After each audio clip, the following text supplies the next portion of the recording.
बच्चों, आज के इस हिंदी के वीडियो में सभी का स्वागत है। कक्षा 8 की हिंदी की पुस्तक पूरक पुस्तक भारत की खोज का हम लोग 9वां अध्याय पढ़ने जा रहे हैं और जिसमें शीर्षक दिया हुआ है दो पृष्ठभूमियाँ भारतीय और अंग्रेज़ी। तो ये दो पृष्ठभूमियों के अंतर्गत किस प्रकार भारत जो है अपनी पहचान बनाता है, ये हम लोग आज देखेंगे। तो शुरू करते हैं हम लोग भारत की खोज का पाठ अध्याय 9 जो दिया हुआ है पेज नंबर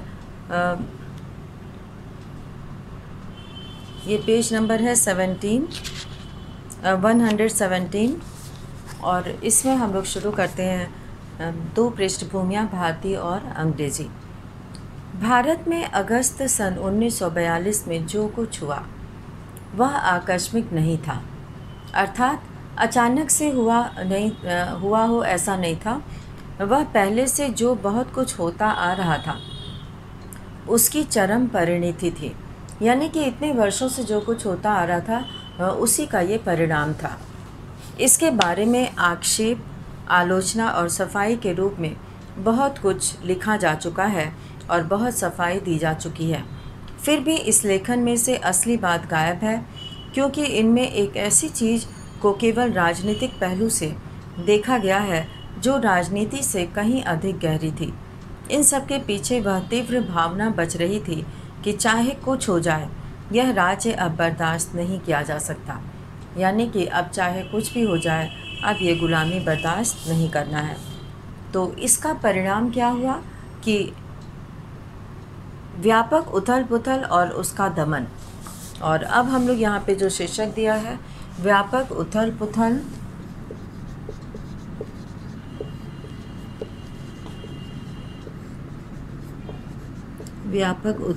और दमन।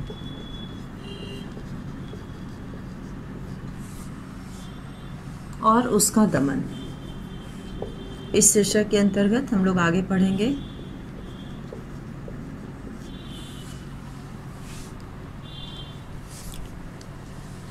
जनता की ओर से अकस्मात असंगठित प्रदर्शन और विस्फोट।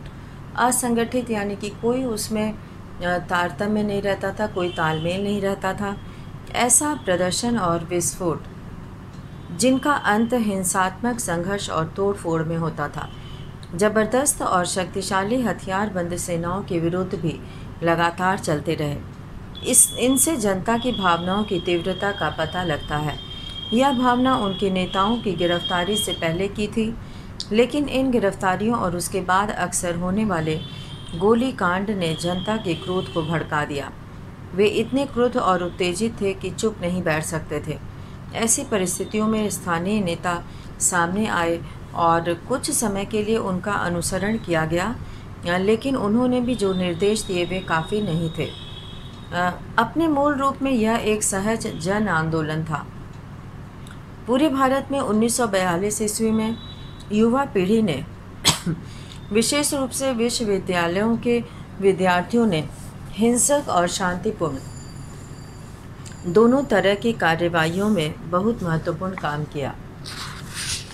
इस तरह 1857 के गदर के बाद पहली बार भारत में ब्रिटिश राज के ढांचे को बलपूर्वक चुनौती देने के लिए, लेकिन यह बल निहत्था था, बहुत बड़ी जनसंख्या उठ खड़ी हुई।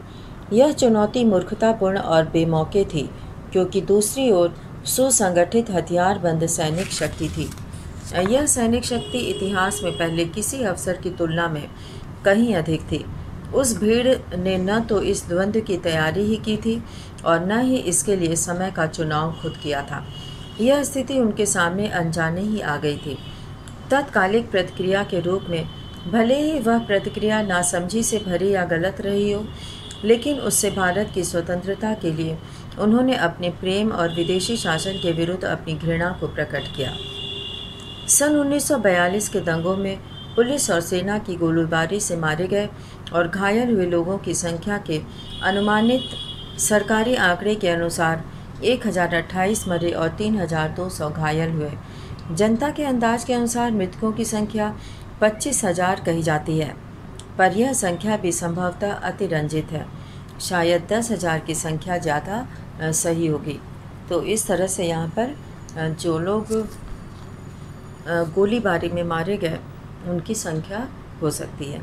यह असाधारण बात थी कि कैसे बहुत से शहरी और ग्रामीण क्षेत्रों में ब्रिटिश शासन खत्म हो गया और उन हिस्सों पर दोबारा विजय पाने में उसे कई दिन और कभी कभी हफ्ते लग गए। ऐसा विशेष रूप से बिहार में, बंगाल के मिदनापुर जिले में और संयुक्त प्रांत के दक्षिण पूर्वी जिलों में हुआ। यह बात ध्यान देने की है कि संयुक्त प्रांत के बलिया जिले में, जिसे दोबारा जीतना पड़ा था, भीड़ के खिलाफ शारीरिक हिंसा या लोगों को चोट पहुंचाने की कोई गंभीर शिकायत नहीं है। तो यहाँ पर जो है ये कहा गया है कि चुनौतीपूर्ण जो है परिस्थितियाँ थी, जिनमें जनता जो है वो अपने देश के प्रति प्रेम और अंग्रेज़ों के प्रति अपनी घृणा को दिखाती थी। तो इस तरह से अब यहाँ पर जो तीसरा हम लोग पढ़ने जा रहे हैं वह भारत की बीमारी, अकाल।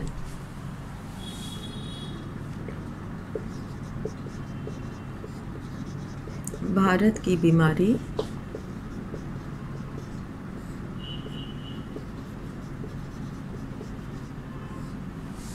अकाल। भारत बहुत बीमार था, तन और मन दोनों से। जबकि लड़ाई में कुछ लोग बहुत फूले फले थे, दूसरे पर बोझ चरम सीमा तक पहुंच गया था और इसकी भयानक स्मृति दिलाने के लिए अकाल पड़ा। दूर दूर तक विस्तृत अकाल, जिसका प्रभाव बंगाल और पूर्वी तथा दक्षिणी भारत पर पड़ा। ब्रिटिश शासन के पिछले 170 वर्षों में यह सबसे बड़ा और विनाशकारी था। इसकी तुलना में 1776 ईस्वी से 1770 ईस्वी के दौरान बंगाल और बिहार के उन भयंकर अकालों से की जा सकती है जो ब्रिटिश शासन की स्थापना के आरंभिक परिणाम थे। इसके बाद महामारी फैली, विशेषकर हैजा और मलेरिया। वह दूसरे सूबों में भी फैल गई और आज भी हजारों की संख्या में लोग उसके शिकार हो रहे हैं। इस अकाल ने ऊपर के थोड़े से लोगों की खुशहाली के झीने आवरण के नीचे भारत की जो तस्वीर थी उसे उघाड़ कर रख दिया। यह तस्वीर ब्रिटिश शासन की बदहाली और बदसूरती की तस्वीर थी। जब यह सब घटित हो रहा था और कोलकाता की सड़कों पर लाशें बिछी थीं, कलकत्ता के ऊपरी तबके के 10,000 लोगों के सामाजिक जीवन में कोई परिवर्तन नहीं आया था। नाच गाने और दावतों में विलासिता का प्रदर्शन हो रहा था और जीवन उल्लास से भरा था। अक्सर कहा जाता है कि भारत अंतर विरोधों का देश है। कुछ लोग बहुत धनवान हैं और बहुत से लोग बहुत निर्धन हैं। यहाँ आधुनिकता भी है और मध्ययुगीनता भी। यहाँ शासक हैं और शासित हैं, ब्रिटिश हैं और भारतीय हैं। ये अंतर्विरोध सन 1943 के उत्तरार्ध में अकाल के उन भयंकर दिनों में जैसे कलकत्ता शहर में दिखाई पड़े, वैसे पहले कभी नज़र नहीं आए थे। अकाल की गहरी वजह उस बुनियादी नीति में थी जो भारत को दिनों दिन गरीब बनाती जा रही थी और जिसके कारण लाखों लोग भुखमरी का जीवन जी रहे थे। भारत में ब्रिटिश शासन पर बंगाल की भयंकर बर्बादी ने और उड़ीसा, मालाबार एवं दूसरे स्थानों पर पड़ने वाले अकाल ने आखिरी फैसला दे दिया। पर जब वे जाएंगे तो वे क्या छोड़ेंगे? 3 वर्ष पहले मृत्युशैया पर पड़े टैगोर के सामने यह चित्र उभरा था, लेकिन वे कैसा भारत छोड़ेंगे? कितनी नग्न दुर्गति! अंत में उनके सदियों पुराने प्रशासन की धारा सूख जाएगी तो वे अपने पीछे कितनी कीचड़ और कचरा छोड़ेंगे। तो ये थे टैगोर के मन के विचार जो उन्होंने सोचा था।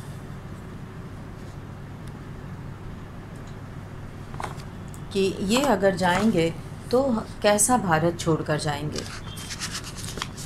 भारत की सजीव सामर्थ्य, अब हम लोग इसके अंतर्गत पढ़ेंगे भारत की सजीव सामर्थ्य।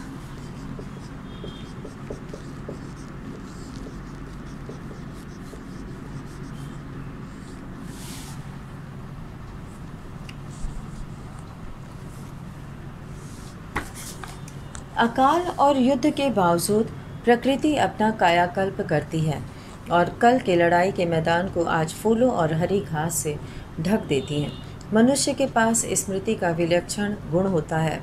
वह कहानियों और यादों से निर्मित अतीत में बसता है। यह वर्तमान इससे पहले कि हमें उसका बोध हो अतीत में खिसक जाता है। आज जो बीते हुए कल की संतान है, खुद अपनी जगह अपनी संतान आने वाले कल को दे जाता है। कमज़ोर आत्मा वाले समर्पण कर देते हैं और वे हटा दिए जाते हैं, लेकिन बाकी लोग मशाल को आगे ले चलते हैं और आने वाले कल के मार्गदर्शकों को सौंप देते हैं। तो यहाँ पर जो है ये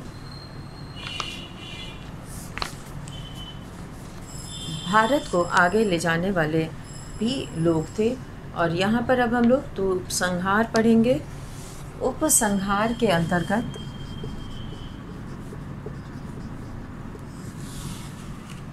उपसंहार जो है वो इसके अंतर्गत हम लोग इस भारत की खोज का अंतिम पड़ाव है ये। और उपसंहार यानी कि जो पहले कहा जा चुका है और अभी कुछ शब्द उसके बारे में है। भारत की खोज मैंने क्या खोजा क्या पाया है। यह कल्पना करना कि ये जवाहरलाल नेहरू कहते हैं कि यह कल्पना करना कि मैं उसका पर्दा हटाकर यह देख सकूंगा कि वह अपने वर्तमान रूप में क्या है और उसका लंबा अतीत क्या रहा होगा, मेरी अनधिकार चेष्टा थी। भारत एक भौगोलिक और आर्थिक सत्ता है, उसकी विभिन्नता में सांस्कृतिक एकता है। यह विरोधों का एक ऐसा पुंज है जो मजबूत और अदृश्य सूत्रों से बंधा है। बार बार आक्रमणों के बावजूद उसकी आत्मा कभी जीती नहीं जा सकती, और आज भी जब वह एक अहंकारी विजेता का खिलौना मालूम होता है, वह अपराजेय है, इसे कोई जीत नहीं सकता। एक युग के बाद दूसरे युग में उसने महान स्त्री पुरुषों को जन्म दिया है जो पुरानी परंपरा को लेकर चलते हैं और उसे बदलते हुए समय के अनुरूप ढालते भी रहे हैं। उस महान परंपरा में रविंद्रनाथ टैगोर हुए, जो आधुनिक युग की प्रकृति और प्रवृत्तियों से सराबोर थे, लेकिन उनकी नींव भारत के अतीत में थी। ऐसा लगता है जैसे पुराना जादू अब टूट रहा है और वह भारत चारों ओर देखता हुआ वर्तमान के प्रति जागरूक हो रहा है। उसमें परिवर्तन होगा और यह परिवर्तन ज़रूरी है। फिर भी वह पुराना सम्मोहन बना रहेगा और उसकी जनता के हृदयों को बांधे रखेगा। हमें भारत में अतीत और सुदूर की खोज में देश के बाहर नहीं जाना है। हमारे अपने पास उसकी बहुतायत है, और अगर हम विदेशों में जाते हैं तो केवल वर्तमान की तलाश में। यह तलाश ज़रूरी है क्योंकि उससे अलग रहने का अर्थ है पिछड़ापन और क्षय। जीवन अधिक अंतर्राष्ट्रीय होता जा रहा है।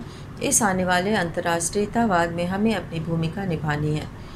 इस उद्देश्य की पूर्ति के लिए हमें यात्राएं करनी है, औरों से मिलना है, उनसे सीखना है और उन्हें समझना है।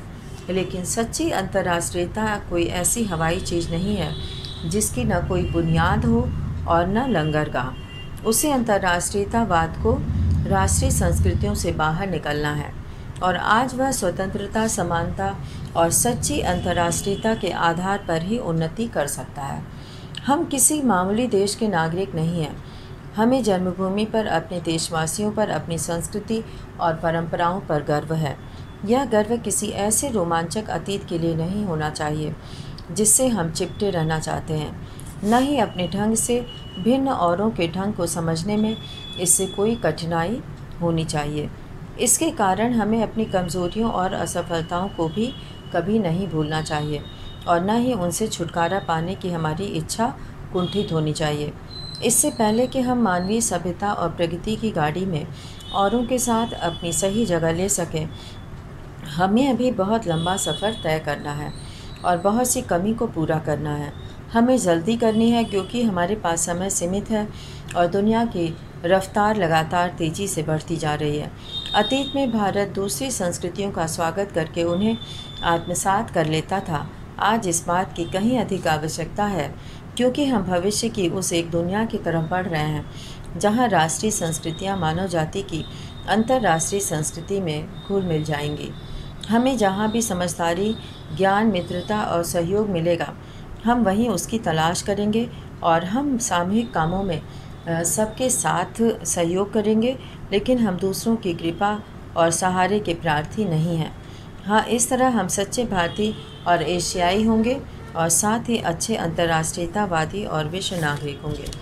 तो ये उपसंहार है भारत की खोज का। और इसमें जो हम लोग पहले पाठ 9 के प्रश्नों को करेंगे, तो पाठ 9 के अंतर्गत हम लोग यहाँ पर कुछ प्रश्न लिखेंगे।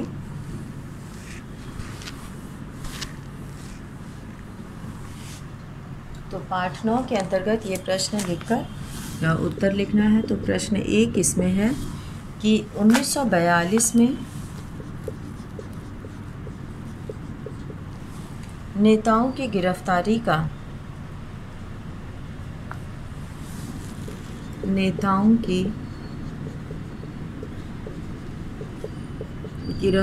का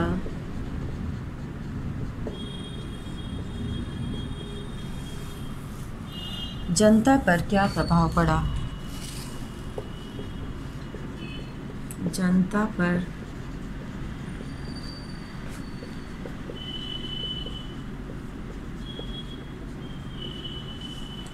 पर क्या प्रभाव पड़ा?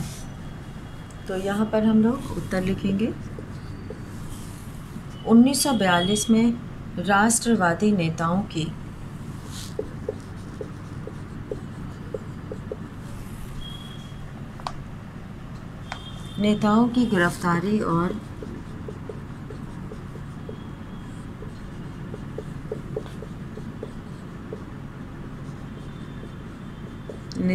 गिरफ्तारी और गोलीबारी से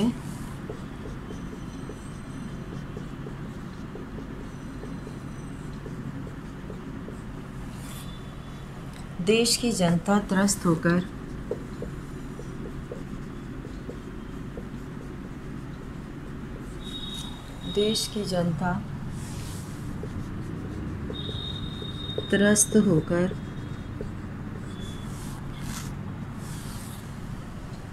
भड़क गई।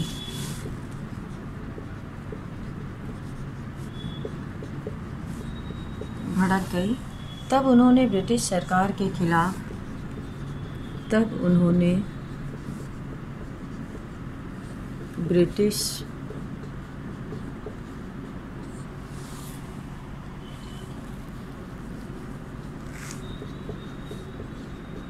सरकार के खिलाफ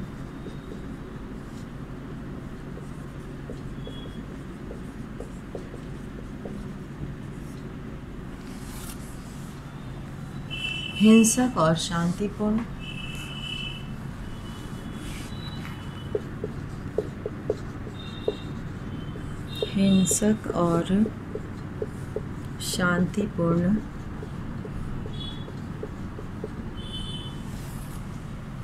आंदोलन किया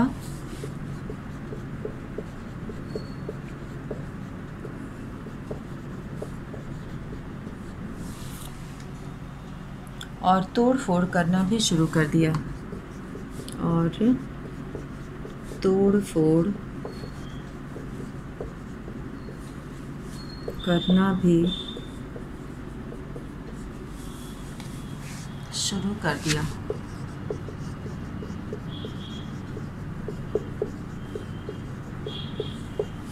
और अब यहाँ पे दूसरा प्रश्न,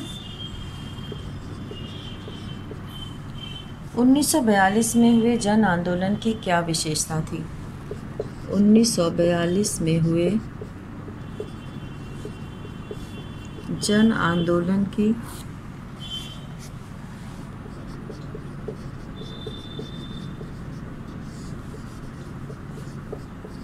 क्या विशेषता थी?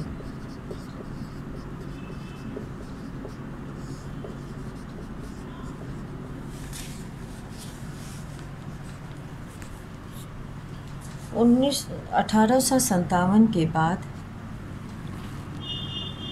ये प्रश्न है,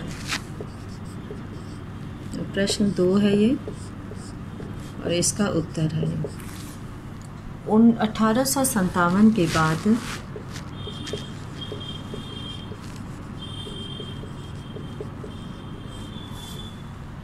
1942 का विद्रोह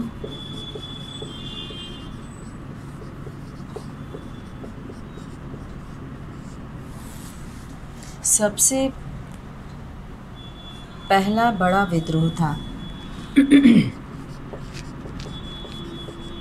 सबसे पहला वह बड़ा विद्रोह था।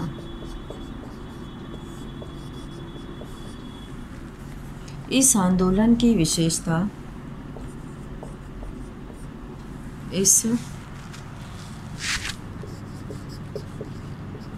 आंदोलन की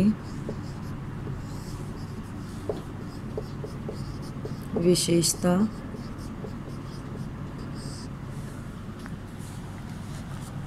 यह थी कि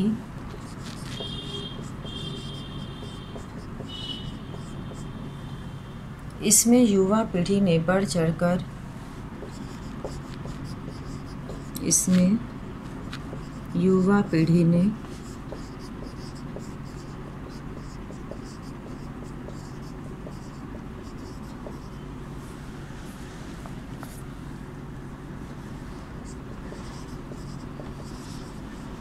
बढ़ चढ़कर भाग लिया।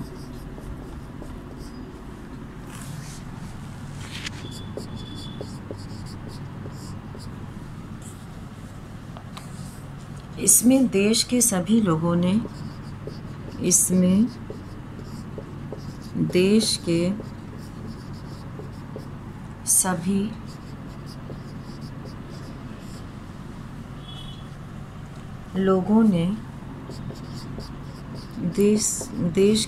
लोगों ने अंग्रेजी सरकार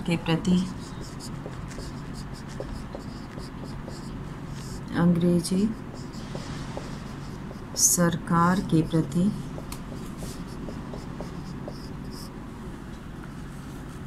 अपना आक्रोश प्रकट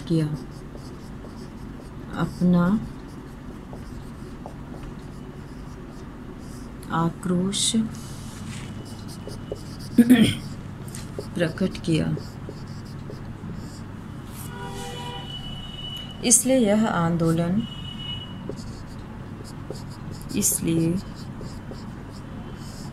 यह आंदोलन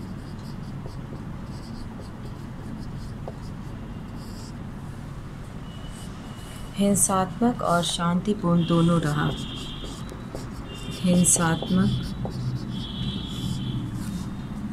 और शांतिपूर्ण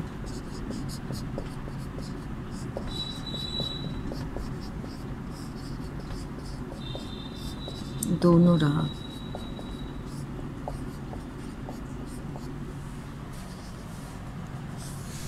तो यहाँ पर हम लोगों ने 2 प्रश्न किए और अब इसके बाद हम लोग तीसरा प्रश्न करेंगे।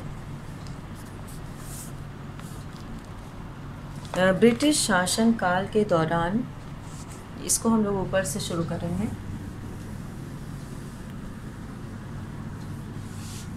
सभी बच्चे इसे लिखेंगे। प्रश्न 3 है ये। ब्रिटिश शासन काल के दौरान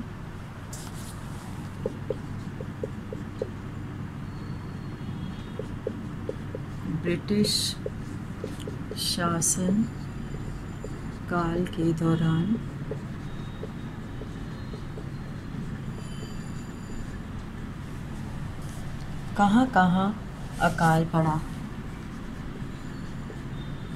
कहाँ-कहाँ अकाल पड़ा?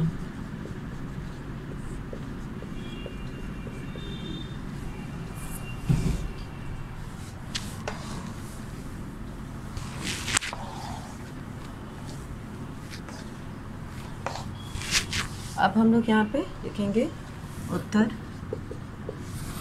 ब्रिटिश शासन काल के दौरान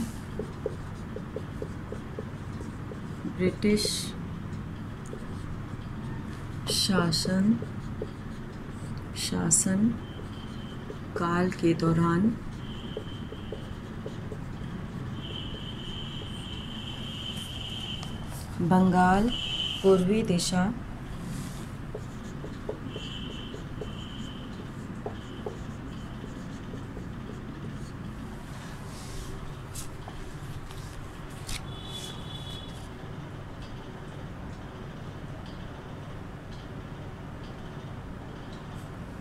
यहाँ पर जो कुछ नाम है,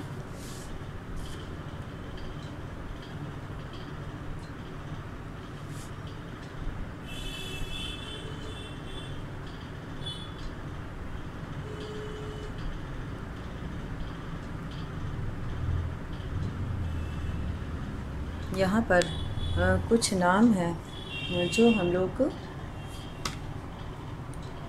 लिखेंगे, जैसे कि बंगाल और पूर्वी तथा दक्षिणी भारत पर इसका ज़्यादा असर पड़ा। इस अकाल का बंगाल, पूर्वी दिशा और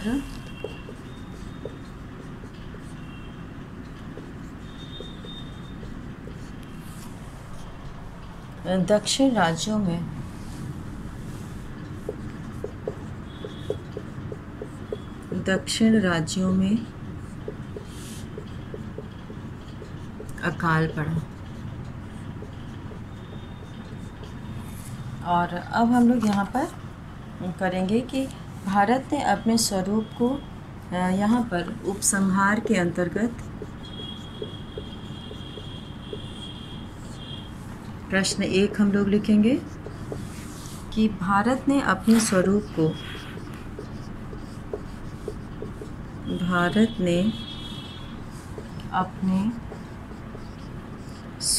को कैसे बचाए रखा,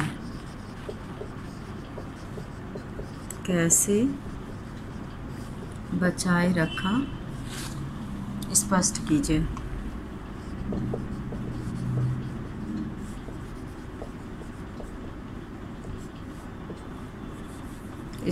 कीजिए।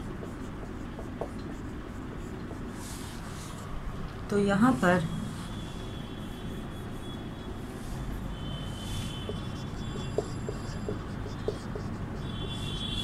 उत्तर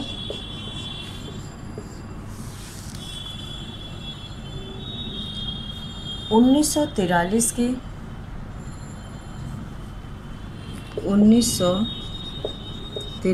के भीषण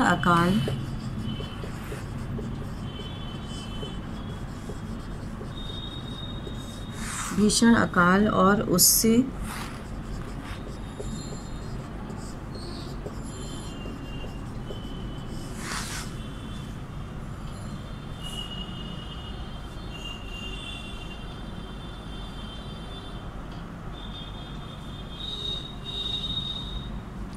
उत्पन्न महामारी तथा भुखमरी में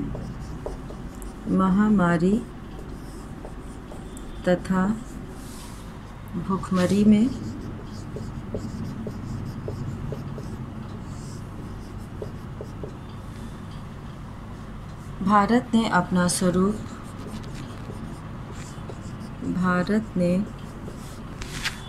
अपना स्वरूप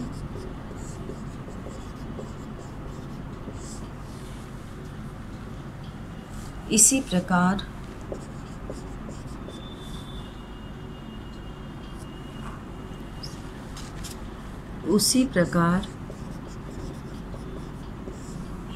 बचाए और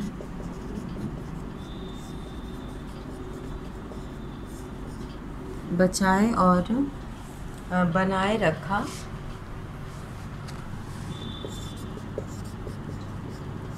उसी प्रकार बचाए और बनाए रखा जैसे प्रकृति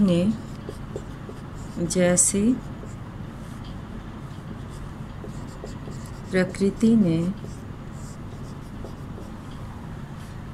भविष्य के युद्ध स्थलों को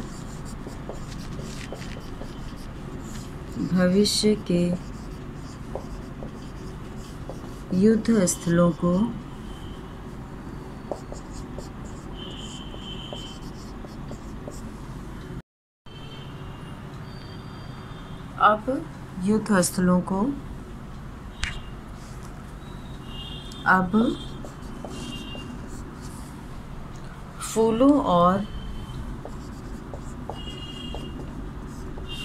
फूलों और इसी हरी घास से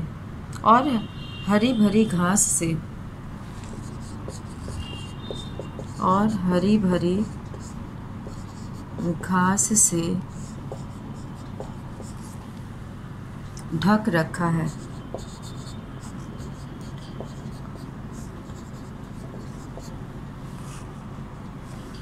तो यहाँ पर जो है भारत ने अपना स्वरूप उसी प्रकार बचाए रखा जैसे कि प्रकृति ने जो है इनको हरी भरी घास से ढक रखा है। तो इस तरह से यहाँ पर ये बहुत ही प्रकृति और प्रवृत्तियों से बहुत ही सराबोर था। और इस तरह से यहाँ पर मनुष्य जो है इन सभी चीज़ों को भूलकर अब उसमें जो है अपने कार्य करने लगा। तो आज हम लोगों ने इस पाठ के अंतर्गत अध्याय 9 2 पृष्ठभूमियाँ भारतीय और अंग्रेजी और उपसंहार के अंतर्गत इतने प्रश्नों को किया और सभी विद्यार्थी इसे अपनी कॉपी में पूरा करेंगे। तो आज के इस वीडियो में हम लोग इतना ही करेंगे। तो इसी के साथ आज का ये वीडियो यहीं समाप्त करते हैं। धन्यवाद।